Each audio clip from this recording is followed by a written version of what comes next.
Myself, Dr. Pradeep Reddy, Head Neonatal and Pediatric Services, Alavai Hospital, IDPL. ఇవాళ మనం discuss చేయబోయే topic dehydration in children. వీటికి ప్రధానమైన కారణాలు vomiting, loose motions, high grade fever వచ్చి feed సరిగ్గా తీసుకోకపోవటం వల్ల, లేదా ఈ హాట్ సమ్మర్స్లో పిల్లలు ఎక్కువ ఆడుకోవటం వల్ల, లేదా డిక్రీస్డ్ వాటర్ ఇంటేక్ వల్ల ఆర్ ఫ్లూయిడ్స్ తీసుకోకపోవటం వల్ల. దీన్ని గుర్తించినప్పుడు పేరెంట్స్ ఫస్ట్ దీన్ని కరెక్ట్ చేసుకోవడానికి ఇంట్లో ఓఆర్ఎస్ అంటే WHO రికమెండెడ్ ఓఆర్ఎస్ మాత్రమే ఇవ్వాలి, లేదా లెస్ దెన్ 2 years పిల్లలు ఉంటే mother feeding that is breast feeding continue చేయాలి. అండ్ థర్డ్, కామన్గా మనకు దొరికే clear fluids like coconut water, లేదా రైస్ గంజి, లేదంటే కనుక ప్లెయిన్ వాటర్, లేదా సాబుదానా గంజిలా చేసుకొని ఇవ్వాలి.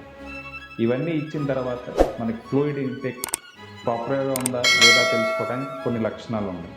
లైక్ నోరు ఎండిపోవటం అంటే డ్రై మౌత్, లేదా కళ్ళు లోపలికి వెళ్ళిపోవటం సంకెన్ ఐస్ అంటాం, లేదా ఏడ్చినప్పుడు few or no tears from the eyes. And పైన మనకు మాడని చూస్తాం, అది కిందకి వెళ్ళిపోవటం that is soft spot of the head కిందకి వెళ్ళిపోవటం, లేదా చేతులు కాళ్ళు పట్టుకోవడానికి చల్లగా ఉండటం.